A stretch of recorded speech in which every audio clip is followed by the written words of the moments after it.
안녕하세요. 강원진학지원센터 전형분석팀 교사 윤상혁입니다. 저는 오늘 여러분들과 함께 수도권 7개 대학의 수시 모집 요강을 분석하는 시간을 가져보도록 하겠습니다. 제가 준비한 대학교는 다음과 같습니다. 한양대학교, 서강대학교, 고려대, 경희대, 아주대, 이화여대, 성신여대 순서대로 준비를 했습니다. 그리고 학교별로 세부 목차를 말씀드리겠습니다. 가장 먼저 수시 전형을 한눈에 볼 수 있는 표를 준비를 했고요. 25학년도 대입 주요 변경사항, 전년도에 비교했을 때 어떤 점들이 주요 변경사항이 있는지 말씀드립니다. 그리고 전형별로 여러분들이 원서를 넣는 것을 고려한다면 반드시 체크해야 될 포인트는 어떤 것들이 있는지를 중점적으로 설명을 해보고자 합니다. 모집 요강에 있는 내용들도 많이 있고 모집 요강에 없는 내용들 그리고 저의 개인적인 생각들도 다수 포함이 되어 있으니 관심 있는 학교가 있으면 여러분들께서 정보를 잘 취득하셔서 좋은 선택을 하시기를 기원하겠습니다. 바로 시작하겠습니다. 올해 가장 큰 변화가 있었던 한양대학교 먼저 설명을 드리도록 하겠습니다. 한양대학교의 수시 모집을 한눈에 표로 정리를 했습니다. 저는 이 중에서 가장 대표 전형인 교과의 추천형, 그리고 종합 전형의 추천, 서류, 면접형 이 세 가지, 총 4개의 전형을 기준점으로 설명을 좀 드려보도록 하겠습니다. 먼저 주요 변경 사항인데요. 한양대학교가 올해 큰 변화가 있었습니다. 원래 한양대학교 하면 가장 수시 모집 전형을 심플하게 가져가는 대학교였죠. 보통 교과 전형에서 수능 최저도 없고 그냥 성적 100%만 반영하던 학교였고요. 종합 전형에서도 자소서, 추천서, 면접 아무것도 없이 생활기록부만 100% 보고 뽑던 학교였습니다. 올해는 좀 큰 변화가 일어났는데요. 먼저 교과 전형에서는 수능 최저가 신설되었다는 게 아무래도 가장 큰 변화인 것 같습니다. 그리고 교과 정성평가 10% 반영하기로 되어 있고요. 종합형 같은 경우에는 3트랙으로 총 3가지로 구성이 됩니다. 원래 기존에 있었던 종합 전형과 비슷한 똑같은 전형을 서류형으로 이름만 바꿨고요. 나머지 추천형과 면접형은 추천형에 관해서는 수능 최저가 신설되었고 면접형은 면접을 보는 전형으로 총 3가지 트랙으로 운영된다라고 보시면 되겠습니다. 자세한 사항은 좀 이따가 뒤에 다시 한번 설명을 드리도록 하고요. 먼저 추천형의 체크 포인트를 좀 말씀드리도록 하겠습니다. 교과 전형이고 학생부 교과 성적 90%에 교과 정성평가 요새 트렌드에 맞게 10%를 추가로 신설한 것을 확인할 수가 있습니다. 먼저 성적 반영할 때 진로 선택 과목이 미반영되기 때문에 어떤 진로 선택 과목에 의한 왜곡 현상은 없다. 그러니까 커트라인을 보면서 내 환산 점수를 보면서 조금 가시적으로 성적대를 파악할 수 있는 전형이다라고 생각하시면 되겠습니다. 그리고 교과 정성 10%는 교과 학습 발달 상황을 정성적으로 평가한다라고 얘기했는데 어떤 점들을 평가하는지는 이따 뒤에서 살펴보도록 하겠습니다. 가장 중요한 것은 아무래도 한양대에서 3합 7이라는 최저를 설정했다라는 것이 이번에 가장 큰 변화라고 얘기할 수가 있습니다. 수능 최저를 안 보다가 3합 7이라는 최저를 설정했다라고 한다면 우리가 생각할 수 있는 포인트는 바로 이 점이죠. 지원풀이 변화할 수밖에 없다라는 겁니다. 작년까지 한양대 교과 전형을 쓰는 학생들은 어떤 학생이었을지 예상이 가능하죠. 주로 내신이 아주 높은 내신 강자입니다. 그러나 수능 최저를 맞출 자신은 없는 학생들, 그래서 일반적으로 지역적으로 봤을 때 비수도권에 있는 일반고 학생들이 많이 쓰는 전형이 바로 지역균형 발전 전형, 작년에 한양대 교과 전형이라고 생각하시면 되겠죠.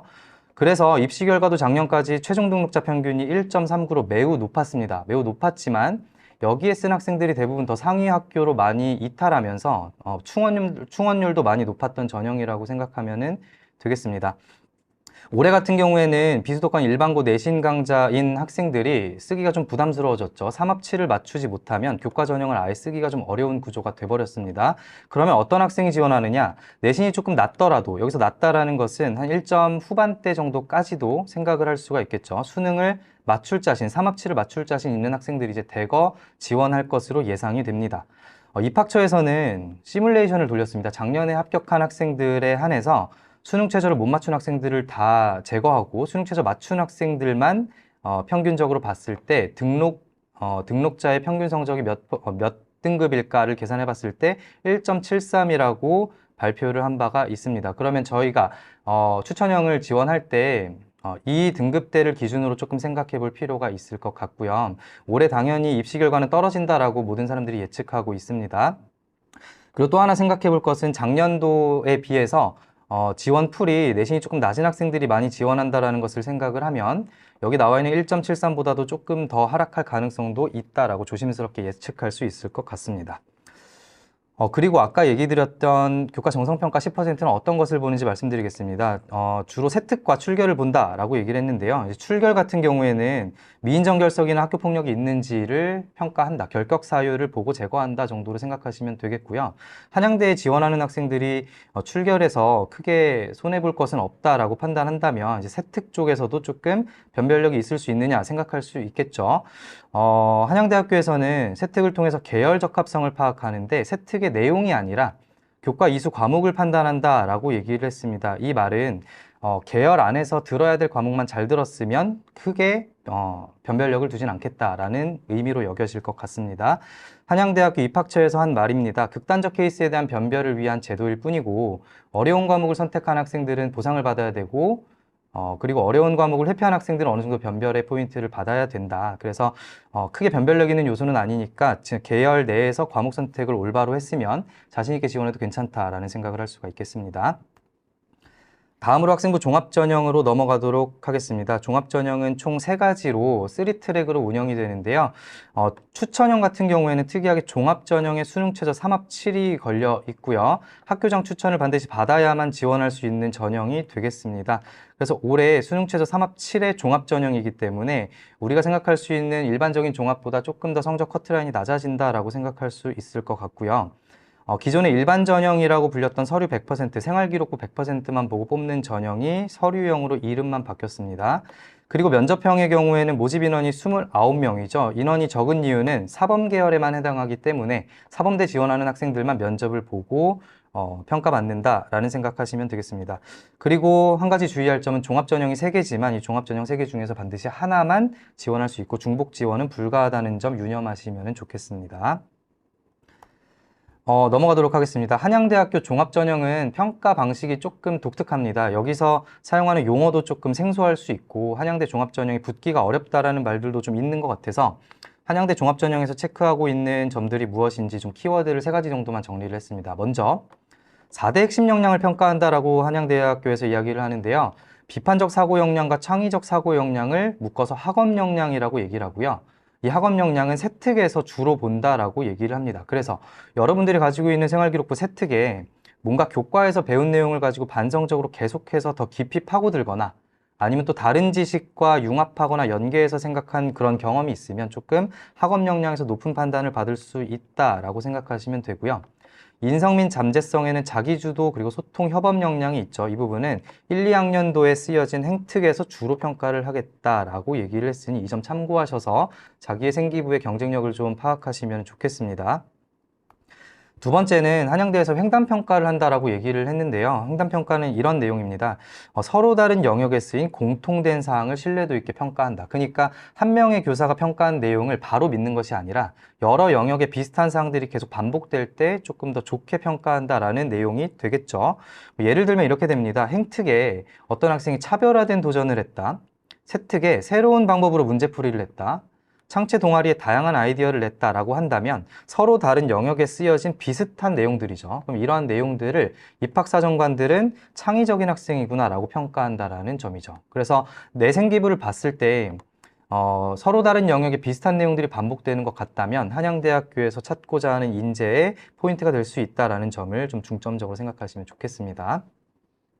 그리고 세 번째 키워드는 한양대학교에서 계열 적합성을 판단한다라고 했습니다. 한양대학교에서 요구하는 건 전공 지식을 고등학교 때 배워오는 것이 아니라 그 계열 내에 있는 학업 역량을 얼마나 충실하게 따라왔느냐에 대한 이야기가 되겠습니다.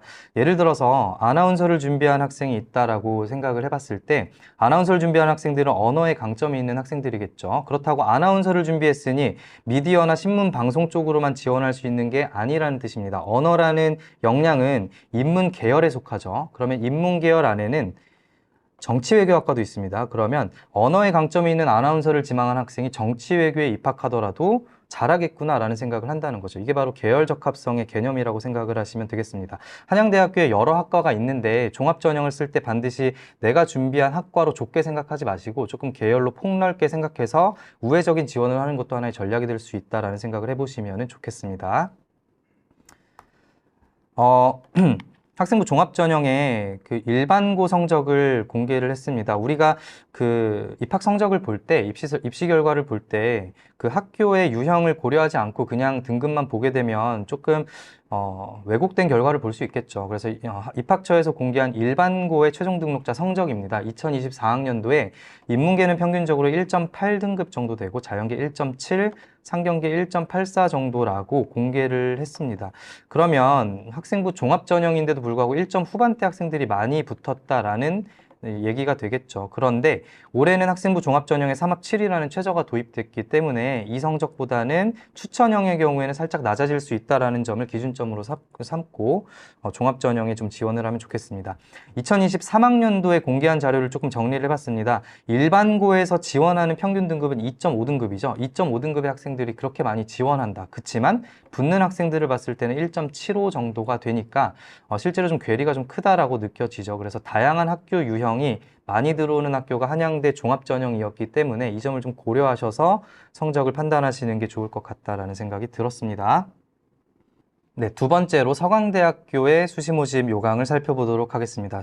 서강대학교의 경우에는 모집 인원이 많은 학교가 아니기 때문에 전형도 조금 심플한 편입니다. 여기서는 교과 전형과 종합 전형을 위주로 좀 살펴보도록 하겠습니다. 올해 변경사항은 자유전공학부가 신설됐다는 게 가장 큰 지점입니다. 올해 대입에서 2025학년도 대입에서 가장 큰 이슈가 바로 무전공학부죠. 그 무전공학부를 서강대에서도 이렇게 세 개로 나누어서 선발을 합니다.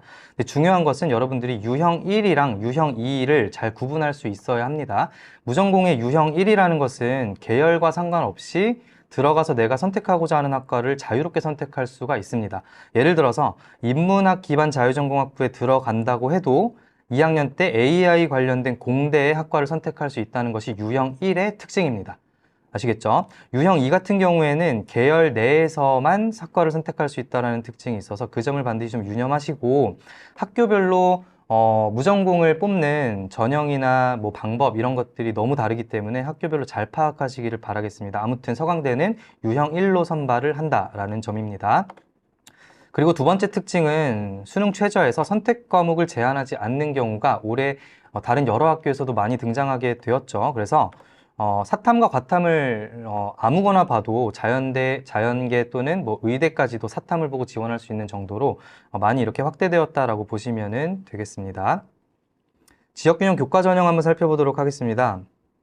전형 방법은 교과 90%에 비교과 10%, 출결, 미인정결석 3일까지 만점이니까 비교과는 크게 변별력이 있는 요소는 아니고요.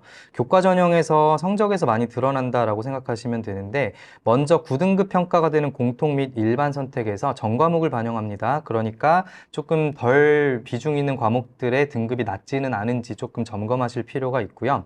조금 더 체크해 봐야 될 것은 바로 이 부분이죠. 서강대학교의 경우에는 진로 선택 과목을 반영할 때 A등급이라고 전부 다 1등급 이렇게 반영하는 게 아니라 A를 몇 퍼센트, 그 학교의 몇 퍼센트 비율로 A를 취득했는지를 보는 거죠. 성취도 비율을 반영하는 학교가 딱 두 개가 있는데 서강대학교랑 고려대학교입니다. 그래서 서강대 고려대는 반드시 진로 선택 과목을 한번 고려해 볼 필요가 있습니다. 수식이 굉장히 복잡한데요. 결론적으로 말씀드리면 내가 가지고 있는 A등급이 3과목 이상이면 만점 점수를 받을 수 있다라고 생각을 하시면 되겠습니다. 이렇게 대학교에서 공개하고 있는 진로 선택 과목 반영 방식인데요. 굉장히 환산식이 복잡합니다. 어쨌든 아까 말씀드린 대로 3과목 이상 A를 받았다라고 하면 더 이상은 걱정할 게 없이 만점이라고 생각하시면 되겠습니다. 서강대에서 작년에 수능 최저를 완화했습니다. 3과목을 3등급 이내, 그러니까 333 받으면 수능 최저를 통과할 수 있게 만들었죠. 주변에 있는 학교들이 보통 3합7인 것을 고려를 했을 때 조금 여유로운 수능 최저가 아니냐라는 생각이 들어서 입결이 상승할 것을 많은 사람들이 예상을 했었는데요. 입시 결과를 보면 그렇지 않다라는 것이 보여집니다. 여기 보시면 원래 경쟁률이 작년에 아주 특이했던 점이 교과 전형이 아주 많이 무너졌다라는 점이죠. 일반 경쟁률이 5대1에서 7대1, 뭐 10대1 정도밖에 안 되는 낮은 경쟁률을 기록을 했었습니다. 교과 전형 전반적으로 그랬었죠. 거기서 수능 최저 맞은 학생들만 추리고 또 다른 학교로 빠져나가는 이탈된 학생들을 빼고 나면 이제 최종 실질 경쟁률이 나오는데요. 대학교에서 발표한 이 최종 실질 경쟁률을 봤을 때 좀 충격적인 결과들이 있었습니다. 1.05대 1 경쟁률이죠. 경영학부 1.0대 1 무슨 뜻인가요? 지원한 학생들이 최저를 맞추면 전부 다 합격했다라는 의미가 되겠죠. 그래서 여기 보시는 70% 컷도 그렇게 높지 않을 뿐더러 꼬리가 조금 더 길어져서 꼴찌 학생의 성적은 더 낮아졌다라고 생각할 수가 있겠습니다. 그래서 지금 교과 전형을 많이 비선호하는 현상 속에서 서강대처럼 이렇게 좋은 학교에서 1대 0에 1대 1에 경쟁률이 등장했다는 것은 좀 주목할 만한 결과인 것 같습니다. 그렇다고 올해도 비슷한 기조가 유지되느냐, 이것을 좀 생각해 봐야 될 필요는 있을 것 같습니다. 두 가지 정도를 좀 생각해 보면 좋겠습니다. 먼저 전년도 경쟁률이 많이 낮으면 다음에는 좀 널뛰기 해서 높아질 가능성도 있겠죠. 서강대가 이렇게 낮은 경쟁률로 교과 전형에서 들어갔다면 이걸 보고 들어오는 학생들도 올해는 좀 많아질 가능성도 없지 않아 있습니다. 그리고 두 번째는요, 한양대 교과 최저 도입의 연쇄 효과를 좀 생각하지 않을 수가 없습니다. 아까 말씀드렸던 그 교과 성적이 많이 높은 학생들, 근데 최저 맞출 자신이 없는 학생들이 이제 한양대를 쓸 수가 없죠. 그러면은 상대적으로 낮은 최저인 서강대를 한 번쯤 두드려 볼 만하다라는 생각도 좀 들었었고요. 그 점을 좀 고려하시면 좋겠습니다. 그리고 같이 좀 생각해 봐야 될 게 교과 전형이 올해 의대 정원 증가의 효과로 인해서 최상위권이 많이 수능에 들어오기도 하고 또 6월 모의고사에 그 난이도가 많이 높았던 것을 고려했을 때 교과 전형을 많이 회피하는 현상이 또 있을 수는 있을 것 같습니다. 이런저런 여러 가지 상황들을 고려했을 때 최종 그 지원하는 날까지 경쟁률을 좀 마지막까지 보셔라라는 얘기를 좀 하고 싶습니다. 종합 전형으로 넘어가서 말씀드리도록 하겠습니다. 서류평가에서 학업 역량, 공동체 역량, 그리고 진로 역량이 아니라 성장 가능성을 본다라는 게 서강대학교의 특징입니다. 성장 가능성을 한번 보시면 아래쪽에 나와 있는데요. 자기주도성 그리고 교과 이수 과정과 성취도인데 계열 관련이 아니라 그냥 교과 이수 과정과 성취도입니다. 이 서강대에서 주장하는 바는 이런 겁니다. 학생들이 고등학교 3년 동안 내내 같은 전공을 위해서 준비를 했는데 대학교에 왔더니 변하는 학생들이 너무 많더라라는 것을 얘기를 했어요. 그래서 대학교 와서 언제든지 꿈이 바뀔 수 있다는 것을 좀 감안했을 때 한 가지 진로를 탐색한 것도 중요하지만 다양한 진로를 탐색해보는 그런 자기주도성도 높게 평가한다라고 얘기를 했습니다. 그래서 진로 관련돼서 꼭 3년 내내 준비한 학생이 아니더라도 자기가 목표를 설정하고 거기에 몰입한 경험이 있는 학생들은 성장 가능성에서 좋은 점수를 받을 수 있다라는 점을 감안하셔서 종합전형을 지원하시면 괜찮을 것 같습니다. 다음으로 고려대학교 수시 모집에 대해서 발표를 드리겠습니다. 고려대학교 대표 전형으로 교과 학교 추천 전형이 있고요. 그리고 종합 전형의 학업 우수 계열 적합 전형 이 두 가지를 중점적으로 말씀드리겠습니다. 주요 대입 변경 사항은 우선 고교 추천 인원이 4%에서 12명으로 변경이 되었는데 크게 의미 있는 숫자 같지는 않습니다. 그냥 넘어가셔도 되고요. 수능 최저에서 수학 과목을 필수 과목을 해제했습니다. 그러니까 미적 기하만 보던 자연계에서 확통을 보고도 자연계에 지원할 수 있다는 거 참고하셔야 되고요. 한 가지 주의하셔야 될 점은 과탐 과목에서는 여전히 과탐 2과목 평균을 요구하고 있습니다. 그러니까 지금 현재 과탐 하나, 사탐 하나 보는 학생들은 고려대학교 학교 추천 전형을 쓸 수 없다라는 거 반드시 좀 유념하시기 바랍니다. 학업우수 전형에서 면접이 폐지가 되면서 학업우수 전형을 좀 보험으로 생각하고 있던 최상위권 학생들이 학업우수를 쓰지 않을 가능성도 조금은 생겼습니다. 그래서 자연계의 경우에는 커트라인이 조금 낮아질 가능성도 좀 보입니다. 그리고 논술 전형이 신설이 되었고 361명이라는 꽤 많은 수치인 걸로 봐서 고교 추천 학업우수에서 많은 학생들이 논술 전형으로 빠져나갔다라는 것을 볼 수가 있겠습니다. 학교 추천 전형에 대해서 먼저 좀 말씀을 드리겠습니다. 교과 80% 반영 그리고 서류 평가 20% 정성 평가를 하는 그런 전형입니다. 여기서 먼저 생각해 봐야 될 것은 교과의 진로 선택 과목입니다. 반드시 좀 유의하시기 바랍니다. 내가 고려대학교에 지원할 성적이 됐다고 바로 지원하는 것이 아니라 진로 선택 과목에서 손해를 볼 수 있는 포인트가 있는지 없는지를 고려를 하셔야 됩니다. 예를 하나 들어 설명하겠습니다. 의외로 어떤 과목이 반영되는지 잘 모르는 학생들이 많이 있었습니다. 스포츠 생활, 체육이니까 반영 안 되겠지라고 생각하는 경우 있는데 반영됩니다. 두 가지 기준을 말씀드리겠습니다. 첫 번째, 성취도에서 ABC 등급이 나오는 과목이어야 합니다. 여기 아래에서는 이 부분에 해당하는 과목들이 성취도가 나오는 과목들이죠. 그리고 두 번째 기준은 성취도별 분포 비율이 있는 과목이어야 반영된다라고 보시면 됩니다. 이 파란색 네모 안에서 다시 이 부분만 추렸을 때 이 과목들이 진로 선택 과목으로 반영된다라고 보시면 되겠죠. 근데 반영될 때 주의하셔야 될 게 A를 받은 학생들은 아무런 손해 없이 그냥 1등급으로 반영이 되니까 성적을 올라가는 효과를 받을 수가 있는데 BC인 경우에는 조금 손해를 많이 보게 되어 있는 구조로 나와 있습니다. 고려대학교 그 입학처에서 공개한 예시 자료인데요. 만약에 스포츠 생활을 B등급을 받았다. 근데 성취도 A의 비율이 47%고 B가 35%다라고 했을 때 수식을 계산하면 스포츠 생활이 5.8등급으로 계산이 됩니다. 아주 큰 손해죠.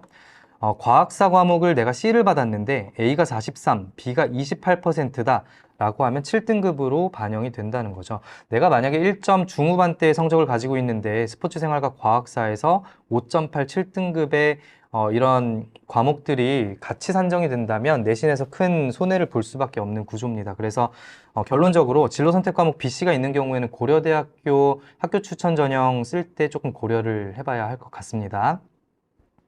그리고 두 번째는요, 서류평가 20에 대해서 말씀드리겠습니다. 공동체 역량을 얘기하고 있는데요. 공동체 역량은 크게 두 가지입니다. 출결, 미인정 결석이나 뭐 조퇴 결과 이런 것들이 있을 때 누적이 됐을 때 감점을 가진다. 그러니까 결격 사유를 파악해서 조금 감점을 한다라는 것으로 파악하면 되고요. 봉사는 봉사의 질적, 양적인 측면을 모두 파악한다고 입학처에서 얘기하고 있어요. 그러니까 학교 평균적으로 봤을 때 그 지원자의 소속 고등학교의 평균 시간이 몇 시간인지 그것과 비교했을 때 좀 많이 한 건지 적게 한 건지를 정성적으로 평가하겠다라고 얘기를 했습니다. 자, 그리고 교과이수 충실도 70%를 반영하겠다라고 했는데 예전 같은 경우에는 여기에 자기계발 역량이 들어갔는데 그게 이제 교과 이수 충실도로 바뀌면서 조금 더 서류 파워의 영향력을 줄이고자 했습니다. 그러니까 고려대에서 보고자 하는 것은 그 지원 계열과 관련된 과목을 잘 들었는지를 보겠다라는 거죠. 그래서 자연계열의 같은 경우에는 입학처 홈페이지에 나와 있는 권장 과목을 반드시 참고하셔서 내가 과목을 잘 들었는지를 파악하시면 되겠고요. 인문계의 경우에는 자연계처럼 필수적이진 않아요. 그러나 학과별로 선호 과목은 있다라고 얼핏 얘기한 적은 있습니다. 예를 들어서 정치외교학과에 지원하는데 학교에 정치화법이 개설이 됐는데 듣지 않았다. 그럼 조금 의아하게 생각할 수는 있다라는 거고요. 경제학과에 들어간 학생들이 경제는 보통 학교에서 개설이 안 되는 경우가 많죠. 이런 경우에 공동교육 과정을 통해서 경제를 들었을 때 조금 어느 정도 플러스 요인이 될 수는 있다라고 얘기하는 것 같습니다. 경영학과, 경제학과의 경우에 수학과 사회 선택 과목을 조금 어느 정도 정성적으로 파악은 할 수 있다 정도로 생각을 했습니다. 어쨌든 인문계는 자연계만큼 그렇게 엄격하게 과목 선택을 보지는 않는다 정도로 정리하겠습니다.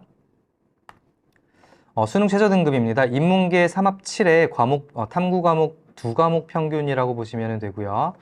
그리고 자연계열 같은 경우에는 주의해야 될 점이 있습니다. 과탐 2과목 평균입니다. 사탐으로 응시할 수 없습니다. 많은 학생들이 과탐 1과목, 사탐 1과목으로 여러 학교를 지원하려고 하지만 고려대는 지원할 수 없다라는 사실 반드시 유념하시기 바랍니다. 나머지 부분은 조금 읽어보시면서 참고하시기를 부탁드리겠습니다. 학생부 종합전형 말씀드립니다. 학업우수와 계열적합 두 가지가 있는데 이 두 가지의 차이점을 비교하면서 좀 설명을 드리고자 합니다. 먼저 학업우수 전형은 서류 100%로 선발하고 학업 역량이 상대적으로 높이 평가받는 전형입니다. 서류 100보다도 사실 더 중요한 것은 수능 최저가 4합8로 설정이 되어 있어서 굉장히 수능 최저를 통과할 수 있느냐 없느냐가 큰 당락에 큰 영향을 주는 요소라고 얘기를 할 수가 있겠습니다. 면접은 올해 폐지가 되었고요. 계열적합 같은 경우에는 면접을 50% 실시하는 전형이고 자기계발 역량, 이따 뒤에서 보겠지만 전공 진로 역량과 비슷한 역량이라고 생각하시면 되고요. 수능 최저가 없다는 점이 특징입니다. 그러면 종합 전형인데 수능 최저가 없다 그러면 자연스럽게 과학고 학생들이 많이 지원할 수밖에 없는 구조가 되겠죠. 그래서 계열적합은 일반적으로 일반고 학생보다는 과고 특목고 학생들을 위한 전형이라고 우리가 얘기를 많이 하고요. 학업부 수형 같은 경우에는 좀 일반고 학생들을 많이 배려한 학업 역량을 많이 보는 것으로 봐서 일반고 학생들을 많이 배려한 전형이라고 생각할 수가 있겠습니다. 자기계발 역량, 아까 말씀드린 대로 관심 분야에서 스스로 성장할 수 있는 능력, 우리가 일반적으로 얘기하는 진로 역량과 비슷하다라고 생각하시면 되겠습니다. 대학교에서 이렇게 얘기했습니다. 과목 선택에 관련해서도 조금 바라보는 관점이 다르다. 학업우수 관련해서는 교육과정 내에서 개설된 과목 중에서 선택을 본다. 그러니까 어쩔 수 없이 과목이 개설되지 않았는데 그거 못 들은 거 가지고 그렇게 마이너스 요소로 작용하지 않는다라고 얘기를 했고요. 계열 적합 같은 경우에는 아무래도 다양한 학교 유형이 들어와 있고 또 경쟁률이 많이 세기 때문에 교육과정과 상관없이 그냥 수강한 과목을 가지고 계열 적합성을 판단한다고 얘기를 했습니다. 그러니까 특목고나 아무래도 교육과정 편성이 다양한 특목고나 뭐 다른 자사고의 유형들이 조금 더 유리하게 평가를 받을 수 있다라는 얘기를 드립니다. 입학 결과를 발표한 건데요. 학교 유형으로 봤을 때 학업 우수 전형은 아무래도 일반고 학생이 57.8%로 과반수 이상이고요. 계열 적합으로 봤을 때 자연계입니다. 과거 영재고가 66.7%죠. 일반고는 13%로 합격 확률이 많이 낮다라는 것을 볼 수가 있습니다. 그리고 계열 적합 전형의 인문계는 일반고 19.5%로 많이 낮죠. 그리고 외고 국제고 학생들의 유입이 많이 있는 전형이 계열 적합 전형이다라고 생각하시면 되겠습니다. 대학교에서 발표한 상위 70% 교과 등급입니다. 참고만 하시면 되고요. 학업우수 전형은 일반고 학생들이 조금 더 많이 들어있으니까 커트라인이 살짝 계열 적합성보다는 높은 것을 확인할 수가 있겠습니다. 자연계는 이렇게 되고요. 계열 적합 전형의 경우에는 확실히 교과 등급이 조금 낮아지는 것을 볼 수가 있습니다. 교과 성적이 낮아진다고 일반고 학생이 조금 더 유리하냐 그런 것이 아니라 그만큼 다양한 학교 유형이 들어있다라는 것을 좀 고려하시면 좋겠고요. 한 가지 좀 생각해 볼 만한 것은 이런 학생들도 있을 수 있죠. 내가 일반고인데 도저히 4합8에 최저를 맞출 수 없어서 학업 우수를 쓰지 못하는 학생들, 계열 적합 전형을 써도 될까 이렇게 고민하는 친구들이 있죠. 그런 경우에는 잘 보면 계열 적합 전형 내에서도 특목고 학생들이 별로 선호하지 않는 학과가 있다라고 얘기를 합니다. 예를 들어서 가정교육과의 경우에 지금 충원율이 0이죠. 이 경우에 2024학년도 입학생의 전원이 일반고였다라고 얘기를 했습니다. 그러니까 잘 보면은 어느 정도의 그 일반고 학생들이 들어갈 수 있는 틈도 있기는 있다 정도로 생각을 하시면 좋겠습니다. 네, 다음으로 경희대학교 수시 모집에 관련해서 말씀을 드리도록 하겠습니다. 경희대학교는 대표 전형으로 지역균형 전형이 있고 종합 전형의 대표 전형인 네오 르네상스 전형이 있습니다. 이 두 가지 전형을 위주로 살펴보도록 하겠습니다. 먼저 가장 큰 변화라고 한다면 경희대학교의 가장 뜨거운 화두가 지금 무전공학과입니다. 무전공학과를 자율전공학부라는 이름으로 서울 캠퍼스에 배치를 했고요. 자유전공학부라는 이름으로 국제 캠퍼스에 배치를 했습니다. 그런데 여기서 살펴볼 두 가지 체크 포인트는요. 첫 번째, 자율전공학부, 무전공임에도 불구하고 학생부 종합전형으로 선발한다라면 진로 역량을 과연 어떻게 평가할 것인가가 우리 수험생들의 입장에서 가장 큰 고민 포인트가 되겠죠. 이제 그 점을 이따가 설명드리도록 하고요. 또 하나는 국제 캠퍼스에서 지역균형 187명이라는 꽤나 많은 학생들을 일괄적으로 선발을 합니다. 그러면 경쟁률은 어떻게 될지, 그 커트라인은 어느 정도로 잡아야 될지 이제 고민이 되겠죠. 이런 부분들에 대해서 좀 설명을 드리도록 하겠습니다. 두 번째 변경사항으로는 지역균형 전형에서 수능 최저가 어느 정도 강화됐습니다. 작년까지 2합 5등급에 탐구 한 과목 반영됐던 게 올해부터는 탐구 두 과목의 평균이니까 작년보다 맞추기 조금 더 어려워졌다. 그러니까 최저 충족률이 조금 낮아질 가능성이 있다라고 생각합니다. 그리고 지역균형 전형에서 비교과 7%로 봉사활동을 반영을 하는데요. 작년까지 8시간이 만점이었다면 올해부터는 15시간이 만점 기준으로 조금 상향 조정되었습니다. 아무래도 코로나가 해제되면서 봉사활동 시간에 대한 기준도 좀 높아졌다라고 보시면 되겠죠. 네오르네상스에서 평가 지표가 살짝 바뀌었습니다. 진로 역량 50% 반영하던 것을 10% 학업 역량 쪽으로 보내버렸습니다. 그러면 크게 차이가 없을 수는 있지만 그 지원자 풀 내에서 끝쪽에 속하는, 그러니까 가장 마지막 꼬리 쪽에 속하는 학생들은 진로 역량 가지고 생기부를 가지고 성적을 뒤집을 만한 확률이 조금은 줄어들었다 정도로 생각을 하시면 되겠죠. 지역균형 교과 전형에 대해서 말씀드리도록 하겠습니다. 교과 및 비교과 평가가 70%고요. 그 70%는 또다시 교과 성적 56% 그리고 비교과 14%로 나눠집니다. 비교과를 먼저 보시면 출결 7%, 미인적 결석 2일 이내 만점이고요.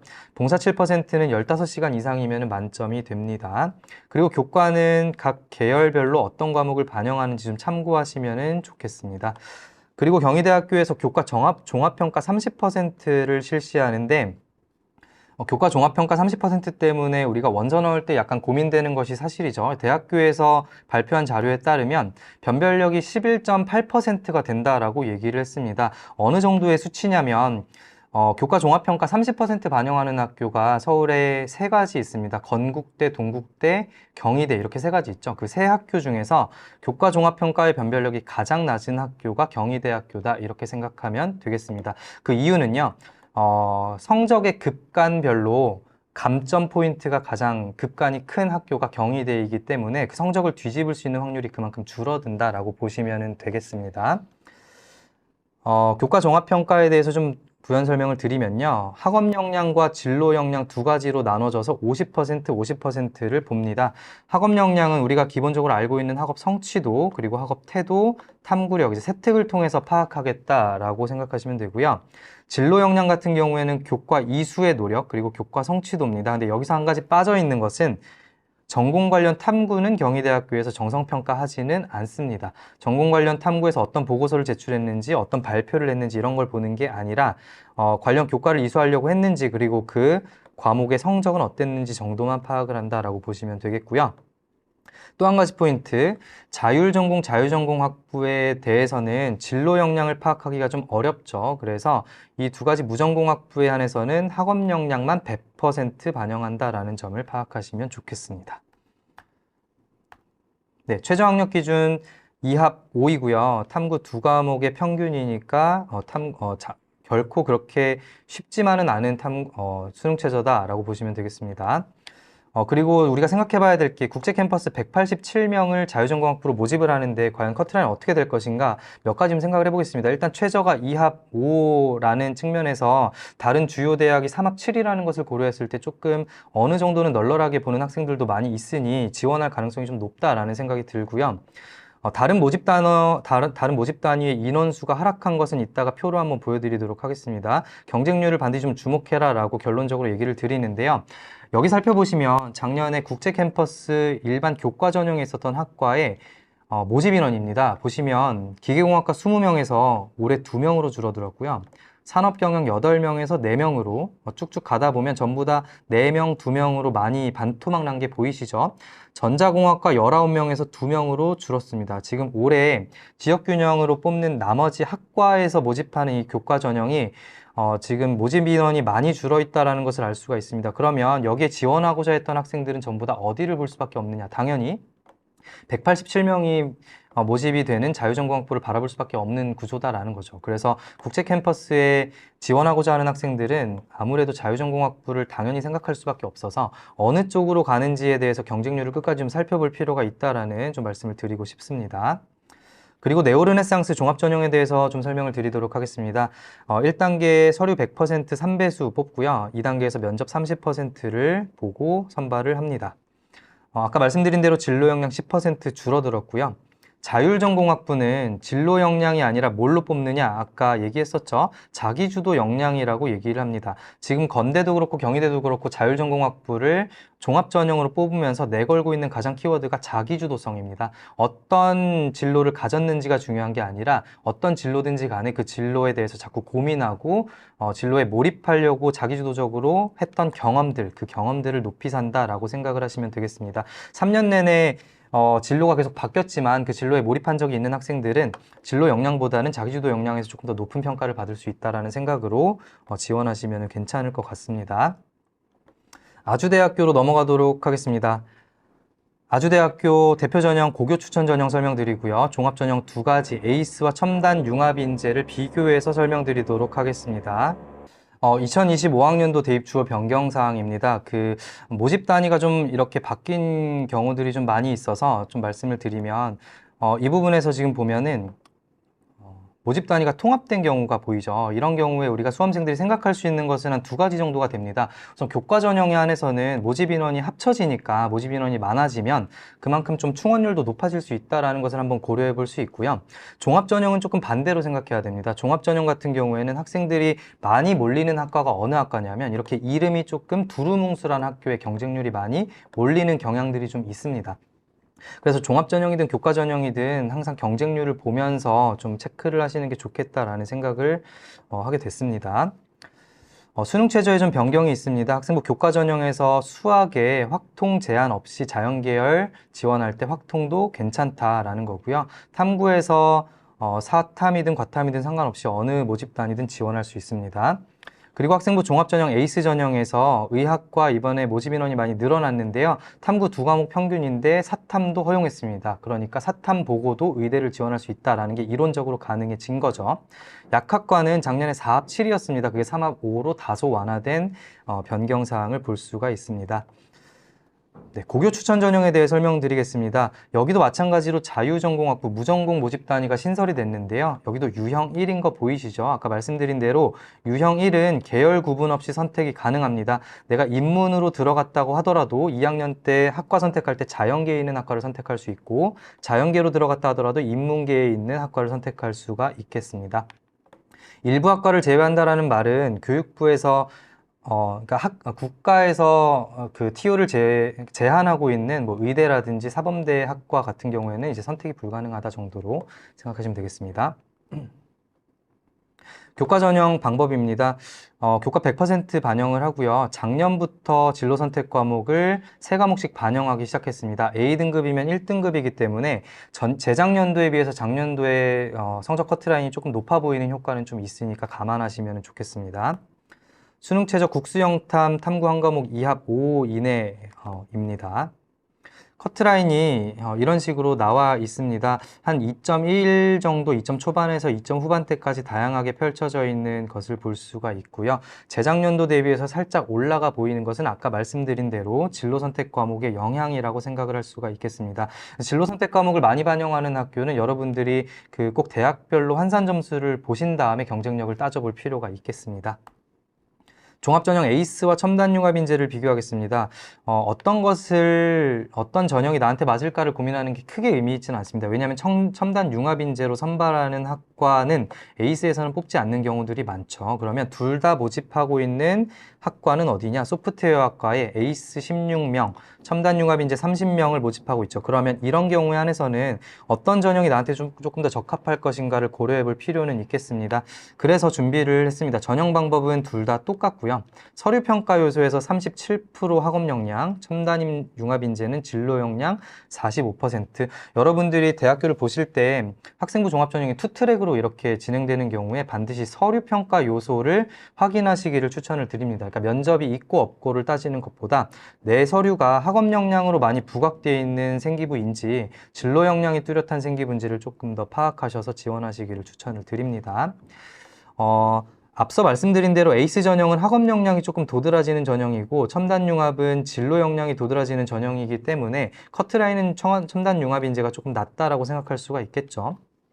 에이스 전형의 전년도 입시 결과를 보면요. 이런 식으로 평균 한 2점 중반대, 후반대 정도로 나타나는 것을 볼 수 있고 최저 등급을 공개를 하는데 여기 보면 6, 7등급, 4등급, 5등급도 많이 있죠. 입학처에서 얘기한 것은 이겁니다. 2, 3등급대 학생들은 일반고일 가능성이 높고 4등급 이상부터는 전부 다 특목고 자사고일 가능성이 높다. 아주대학교는 은근히 학교 유형이 다양한 학교입니다. 그래서 일반 고등학교 성적을 좀 따로 분리해서 볼 필요가 반드시 있습니다. 그리고 첨단 융합인재 전형입니다. 아까 말씀드린 대로 진로 역량이 조금 더 많이 반영이 되기 때문에 최저 등급이 조금 더 많이 내려가는 것을 볼 수가 있습니다. 평균이나 최고 성적을 봤을 때 2점 초반으로 형성되는 게 아마 일반 고일 거다 이렇게 생각하시면 되겠죠. 한 가지 볼 것은 70%의 컷이 2.35죠. 70%라는 것은 100명을 뽑는다라고 했을 때 70등의 성적입니다. 그럼 70등의 성적이 2.35인데요. 보시면 평균 성적은 어떻죠? 평균 성적이 2.65죠. 우리가 생각하기에 평균은 보통 가운데일 거다라고 생각을 하면 2.35보다 높아야 될 거라고 생각을 하는데 평균 점수가 70컷보다 아래에 있다는 것을 볼 수 있죠. 어떤 의미로 받아들이시면 되냐면 70% 아래쪽에서 평균이 형성된다는 것은 그만큼 꼬리가 길게 내려와 있다라는 증거가 되겠죠. 그러면 아래쪽에 70%보다 낮은 등급의 학생들이 많이 몰려 있다라는 거고 그 등급대 학생들은 거의 다 어떤 학생들? 특목고 자사고 학생들일 가능성이 높다라는 겁니다. 그만큼 다양한 학교가 많이 들어와 있는 전형이 첨단 융합인재다라는 분석을 할 수가 있겠습니다. 이화여자대학교로 넘어가도록 하겠습니다. 이화여자대학교는 전형을 봤을 때 특징이 있습니다. 교과 전형에서 수능 최저를 반영하지 않습니다. 이번에 한양대 그리고 연세대에 교과 전형에 최저를 다 도입하면서 상위권 대학 중에서 교과 전형에 수능 최저를 도입하지 않는 학교는 이제 2대밖에 없게 되었습니다. 그래서 상위권 학생들이 최저를 최저 등급을 잘 맞추지 못한 학생들은 고교 추천 2대 고교 추천 전형으로 좀 눈을 돌릴 가능성이 있고요. 종합 전형의 경우에는 보시면 아시겠지만 고른 기회 사회기여자 전형조차도 수능 최저가 걸려 있는 것을 알 수가 있죠. 그래서 이 부분들은 이따가 세 가지 전형을 같이 한번 비교해 보도록 하겠습니다. 먼저 변경사항인데요. 고교 추천 전형에서 작년에는 면접 20%가 일괄합산이었습니다. 일단 지원하면 전부 다 면접을 봤었는데 올해는 1단계 5배수 안에 들어야만 면접을 볼 수 있습니다.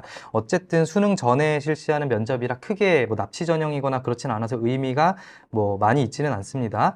진로 선택 과목이 20%로 확대가 된다면 올해 나의 환산 점수는 작년에 비해서 조금 더 확대돼서 높아 보일 수가 있습니다. 그것만 보고 지원하지 마시고 작년에는 진로 선택 과목이 좀 덜 반영됐다라고 조금 더 엄격하게 바라보실 필요가 있을 것 같습니다. 수능 최저가 완화됐습니다. 아까 말씀드린 대로 과탐만 보는 학과에서 사탐, 과탐을 동시에 보기 시작했고요. 그리고 수학에서 제한을 풀어놨다. 그리고 약학은 4합5에서 4합6, 미래산업 약학도 4합5에서 4합6으로 일부 완화되었습니다. 고교 추천 전형입니다. 성적 반영하는 방법이 1단계 5배수인데요. 이 부분은 참고만 하시면 되겠고요. 2단계에서 면접을 실시합니다. 근데 모집 요강에 보면 면접을 어떤 면접을 보느냐 이렇게 나와 있습니다. 서류 기반 일반 면접이라고 되어 있습니다. 우리가 알고 있는 면접은 보통 서류 기반 면접이면 서류 기반 면접이고 일반 면접이면 서류를 안 보는 그냥 일반 면접이라고 생각을 하는데 보시면 서류 기반 일반 면접이라고 돼 있죠. 이러면 수험생들이 생기부를 공부해야 되냐 말아야 되냐라는 혼란이 생길 수가 있습니다. 그래서 작년에 올해 초에 발표한 이대 선행학습 영향평가 보고서를 가져왔습니다. 여기에 면접고사 질문들이 나와 있는데요. 일반적으로 봤을 때 자신의 강점이나 대학교 와서 하고 싶은 활동 이런 거는 일반 면접이라고 생각을 할 수가 있겠는데요. 이 부분 보시면은 교과목 시간에 한 발표 주제에 대해서 좀 더 구체적으로 설명해 주세요. 어떤 동아리를 했는데 무슨 역할을 했나요? 이런 질문은 사실 서류 기반 질문이라고 볼 수가 있죠. 그러면 이런 질문이 하나라도 나왔다는 것은 수험생 입장에서 당연히 이건 서류 기반 면접이다라는 생각을 가지고 서류를 준비를 해야겠다. 서류 기반 면접을 준비를 해야겠다라는 생각을 하시면 되겠습니다. 종합 전형은 세 가지를 동시에 보겠습니다. 전형 방법이 똑같습니다. 지원 자격만 다르고 서류 100%, 서류 안에서 평가하는 요소들도 전부 다 똑같은데요. 차이점은 이제 수능 최저가 조금 더 완화되어 있다라는 겁니다. 그래서 저는 여기 지원 자격이 되는 학생들 있죠. 농어촌 친구들 또는 직업 군인 자녀들 등등 지원 자격이 된다면 3합 8이라는 수능 최저는 적극적으로 도전했을 때 커트라인 많이 낮아질 수 있거든요. 그래서 경쟁률도 아마 많이 낮을 가능성이 높아서 좀 지원하고 수능 최저에 좀 몰입하면 이대 합격할 수 있는 확률이 많이 높아질 거라고 생각을 합니다. 마지막으로 성신여자대학교 말씀드리고 끝내도록 하겠습니다. 성신여자대학교는 교과전형, 지역균형 대표 전형 하나 있고요. 종합전형이 학교생활우수자 자기주도 인재입니다. 작년까지는 하나가 서류형, 하나는 면접형이었는데 올해 둘 다 면접형으로 비슷하게 선발을 합니다. 그럼 어떤 차이점이 있는지가 우리의 체크 포인트가 되겠죠. 먼저 무전공을 신설했습니다. 그 성신여자대학교는 유형 1에서 자유전공 62명, 꽤나 많은 수치를 선발했고요. 유형 2에서는 총 144명을 선발하는데 예체능 전공, 첨단 분야 전공은 들어가서 계열 내에서만 학과를 선택할 수 있으니까 주의하셔야 됩니다. 면접이 신설됐죠. 학교생활 우수자 작년에 서류 100이었던 게 올해는 3배수로 1단계에서 추려내고 2단계에서 면접을 신설을 했습니다. 지역균형 교과 전형입니다. 비교과 10% 반영하는데 미인정 결석 1일입니다. 미인정 결석이 2일 이상 있을 때 감점 포인트가 된다는 거 파악하시고요. 교과 전형에서 그 인문 자연에서 국영수 4에 속한 전과목 그리고 자연은 국영수 과에 속한 전과목입니다. 아래쪽에 보시면 자유전공에서 4/과 이렇게 되어 있죠. 이 말은 사회 또는 과학 중에서 높은 과목을 선택한다라는 뜻이고요. 창의 융합학부에서는 국어, 영어 반영하고 수학, 사회 중에서 조금 더 잘한 과목을 반영한다라고 파악하시면 되겠습니다. 종합전형 두 가지 비교하겠습니다. 전형 방법이 똑같습니다. 서류 100으로 3배수 추리고 면접 보고 이제 최종 단계별 전형으로 선발을 하는데요. 학교생활 우수자는 이름에서 알 수 있듯이 학업 역량 높은 학생들 그리고 면접에서도 학업 역량을 70% 반영하는 학생들이고요. 자기주도 인재는 진로 역량 50%, 면접 평가 요소도 진로 역량 70%가 됩니다. 한눈에 비교할 수 있는 게 학교 생활 우수자는 학교 생활에 조금 더 충실하면서 이것저것 다양한 활동에 참석한 애들, 그리고 거기서 성적이 조금 높은 친구들이 되겠고요. 자기주도 인재는 자기 전공과 관련된 좀 뚜렷한 관심사를 보인 학생들이 지원하면 좋겠죠. 보지 않아도 입시 결과를 보지 않아도 일반적으로 봤을 때 자기주도 인재가 커트라인이 조금 낮겠다라는 생각을 할 수 있을 것 같습니다. 2024학년도 입시 결과 평균 등급만 좀 보여드리면은 학교 생활 우수자가 확실히 자기주도 인재보다 평균 성적이 높고요. 등록자 최종 성적도 자기주도 인재보다는 조금 높다라는 것을 알 수가 있겠습니다. 이 점 참고하셔서 성신여자대학교에 지원하시면 좋겠습니다. 네, 여기까지 수도권 7개 대학의 수시 모집 요강을 살펴봤고요. 반드시 여러분들이 관심 있는 학교라면 모집 요강을 꼼꼼하게 살펴보고 지원하시기를 바랍니다. 좋은 결과가 있으시기를 바라겠습니다. 감사합니다.